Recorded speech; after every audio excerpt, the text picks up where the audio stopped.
Are you peeps? Julia from Adventure Geek. Yes, I'm out and about again. I know it's been a while. I have been busy. I've been crazy busy. I did back-to-back Caminos. If you want to see those videos, it's on my other channel. In my day job, I'm a walking guide, so that's what I did. I literally got back from the Camino and I caught COVID. So I was really poorly. I don't know if you've had COVID, but I thought, oh, it would just be a cold, that's what people say, but it knocked me for sick, so I was out of action for a good few weeks. In the middle of that, I also had the Dragon's Back, which again is a video that's on the other channel because that was a club video. So I just haven't had time to do anything for myself apart from this weekend. So I'm actually up in the Peak District. I camped last night, it was freezing, but actually my puffy pants, and I've got a new puffy hood thing, and I tried out a new thermo pocket thing that I'm using for the PCT, and yeah, that's all going well. So the video should hopefully be back. I've got no big walking guides now for until January, so hopefully I'll get a few like personal camps and that sort of thing out the way and show you guys some of the new stuff that I'm prepping for the PCT. So bear with me. So this hike I'm doing today is 13.5 miles. I camped in a site last night next to a donkey sanctuary of all places, and I was expecting it to go eat-all and everything through this morning, but I didn't hear anything, so that's all good. Right, anyway, I need to climb up this hill, so I'll check back in with you in a bit.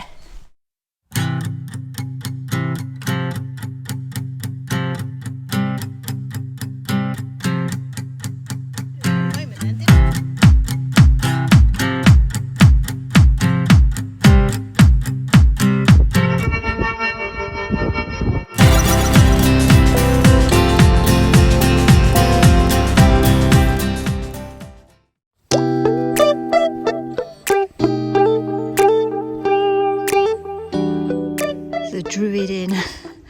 It's all a bit paganish. Not sure, this is where I was originally meant to be parking. So I changed my mind when I pulled into the car park. I should park down in the village instead. It's midnight, we're going all night. Can you pass a drink to get the vibe right? Don't feel like having a Bud Light. How's tequila with some salt and lime? Check this out. It's like something out of Harry Potter. So we're going up there, but this area is full of mysteriousness.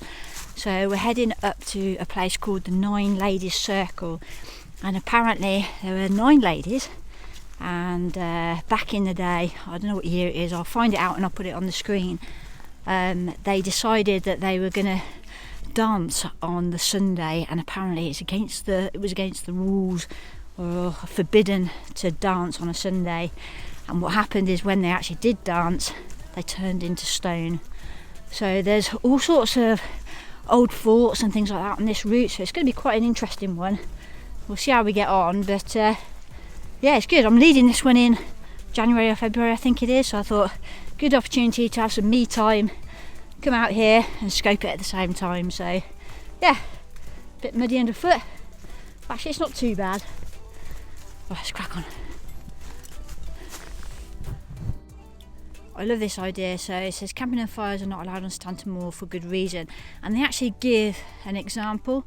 It says, on this occasion we were lucky. If the fire had not been reported or the fire service had arrived 10 minutes later, Stanton Moor, as we know it, would have been lost for at least 50 years. Please do not camp, please do not light fires. Well said. Right, let's go up to Stanton Moor. Stanton Moor, life and death in the Bronze Age. Right, I'm assuming this is corkstone. It's quite sandy underfoot.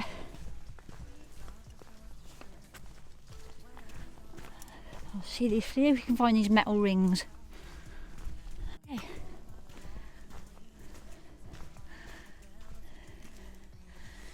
So the metal rings are like a ladder.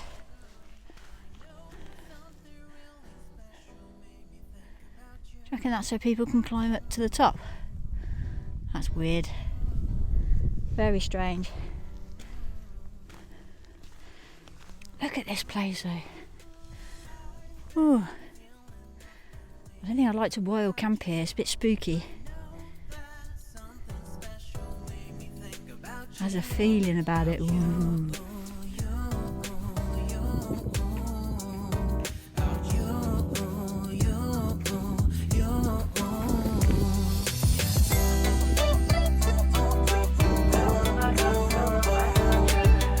Right, so this is, it's called the Nine Ladies Circle. So this is where the ladies came up here, started dancing on a taboo Sunday, and suddenly they were turned into stone. So I don't know what year that was. So this is weird.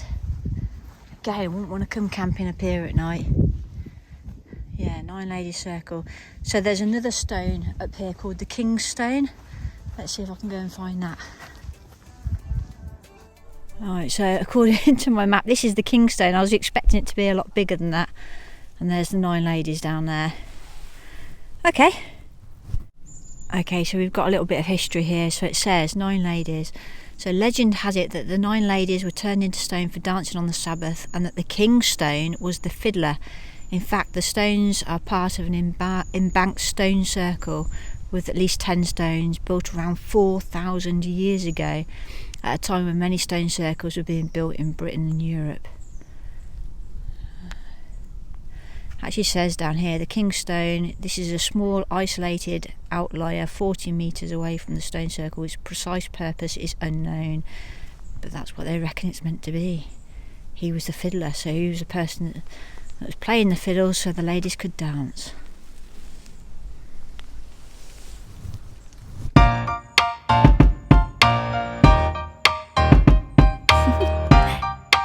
Do you want to know? Well, I've been thinking about you, and I think I'll have to listen, because the sun is up, it's a beautiful day. My beginning will be as bright as the sun. Come, won't you come along? Right away, I thought I'd check in to the river down there, so I'm following this river, and it's absolutely stunning. Really lovely. I've just gone through a field of cows, but not many, just young bullocks, so I probably won't be here come January anyway. But really enjoying this walk. It's very, very pretty. So yeah, nice pretty walk. Love it. Something's telling me it's right. When you came to me, oh, I knew. Right, quick check-in. So about 4 and a bit miles in, I've just had my first break. So we've got to a place called Rowsley, not really sure how you pronounce that. There's a really nice heritage flour mill, so I'm going to take the gang there when we stop. They've got lots of little craft centres and stuff like that. It's a vegetarian cafe. Had a really nice latte, just a nice break, and I'm back to it now. So yeah, I think we're going to start going up in a little while, looking at these hills. But do you know what, it's nice being out on my own for a change. So anyway, we'll crack on. Yeah, 4.5 miles in.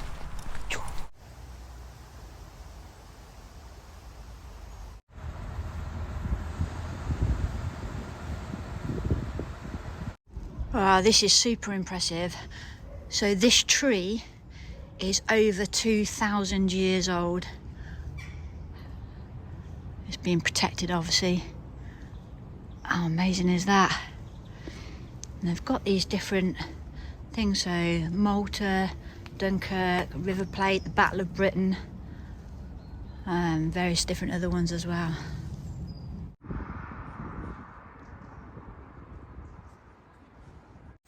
Alright, so we are about, I'm about 9 miles in now, and I've just gone through a little dinky village called Snitterton. Some of these names around here are quite funny. There's loads of pigs up there, and I sort of avoided that section because it absolutely stunk, so I just stayed on the road, which just cut off a little bit of a section. But yeah, just thought I'd check in because I haven't checked in for a little while, and I've got probably about 4 or 5 miles left to do. So I'm going to see if there's a pub down here, and may pop in for a quick drink. Don't know yet, we'll see. Oh, the joy of the Peak District. It's just started raining as well, hence the waterproof jacket's on now. I do love this jacket. Right, let's crack on. Gotta stop saying that. I've never even heard of Asian pears. I'm going to try one now. Asian pears. Texture of apples. Tastes nice.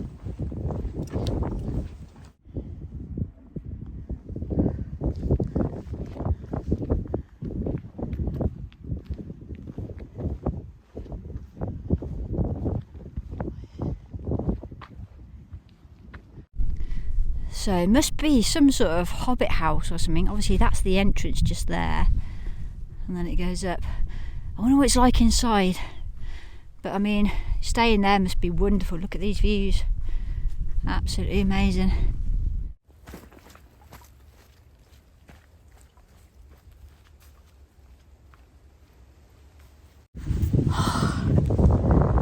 God, there's been some tough bits on that. So you have a real steep bit going down through the woods, and it's been raining today, obviously, so it was a bit slippy underfoot, so I just took my time on that. And then I thought, oh, okay, that's all right, it'll be flat from there on. No, it went up the woods, so then I had to climb up, so hence I'm out of breath. But oh my god, I think I'm only about 1.5 miles away from the car now, so it should be okay. Just going this last little bit. Seems nice and flat now. Nice and flat bit. Hopefully no more hills. If there is, I'm blaming Paul Coxon. He's the one who showed me this route. Oh, it's been beautiful though. Right, signing out for a bit.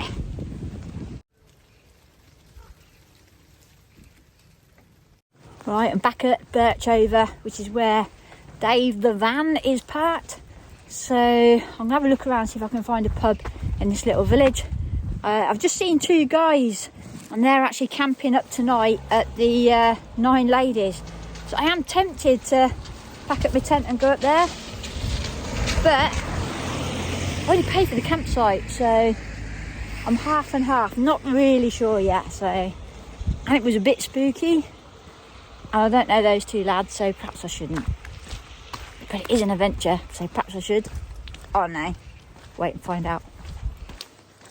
I completely forgot that my car was parked outside the Red Lion Inn, and they had a brewery there as well, which made their own beer, and I had an awesome Mediterranean tart, goat's cheese, and some... I always learn something new when I go camping, so I forgot wet wipes, so I had to have a cold shower in the shower room here, and luckily I brought a towel with me, so that was cool. But yeah, considering I'm only going away for a couple of nights, I thought I should have brought some wet wipes. Lesson learnt there.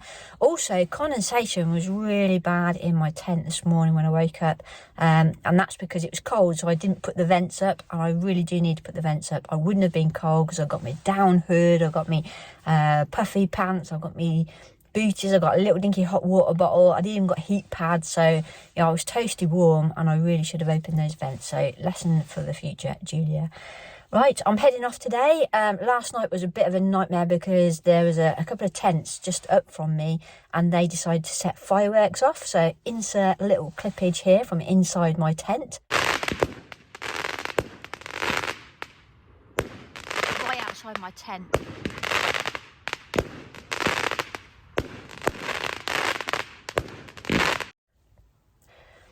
Anyway, that's me done for today. I shall see you next time. Don't forget to get outside, get inspired, go take hope when you can. I'll see you on the next one. Take care, everyone. Ta-da. Bye-bye.